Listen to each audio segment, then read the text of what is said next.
are just about set to kick off another college football Saturday. I'm your host here, Colin Bashnagel. I ask that you guys like this video so other people can see it on their recommended pages. Today we're going to be talking about tonight's game between Oklahoma and Tennessee. This game tonight is going to come down to which is going to trump which. Josh Heupel's offense, Brent Venables' defense. When you look at Brent Venables in the past, he has struggled with these up-tempo offenses. Will tonight be any different?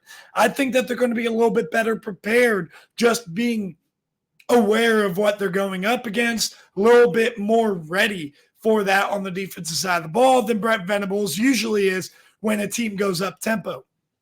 I'll give you an example. 2019 Ohio State ran their pace of offense, and they couldn't really move the ball consistently. They did well. They caught a couple of explosive plays, but for the most part, they couldn't move the ball consistently. 2020, Ryan Day brought in more up-tempo, fast-paced, spread-you-out offense, more similar to how Tennessee runs things. This is, though, going to be a challenge that Brent Venables has film of, a lot more film than a lot of all these other coaches who tried to game plan specifically for Brent Venables' defense. So Brent Venables is actually going to be able to better prepare his team for this Tennessee offense. But where I think the big separator could be in play is the way that Tennessee's defense plays, man. They are physical up front. They are athletic in the back end, still a little bit of question marks. This is going to be a big game for Jackson Arnold to prove that he is indeed the right guy. They made the right decision. Moving on from Dillon Gabriel, going with Jackson Arnold. He needs to show that he's able to carry that torch this season. And this is his first statement to do so against a fierce pass rush headlined by James Pierce on the other side. But I think what gets underrated and overlooked about this Tennessee team, how good their offensive line is. The problem is Lance Hurd is out tonight, the offensive tackle. So pass protection, not going to be as good as it has been. Nico Iamaleava needs to be able to move his feet, essentially. And you know he has that mobility. We'll see how he can extend plays and what that's going to look like.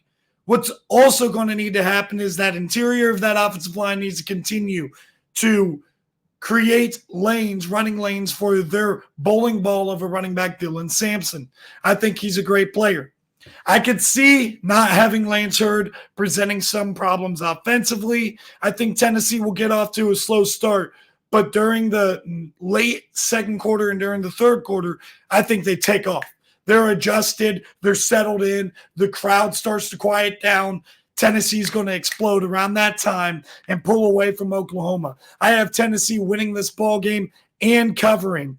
And I think Nico Iamaleava is going to play well. He does a really good job of hitting those intermediate throws, really good job of making smart decisions in the short game. His deep ball needs some work.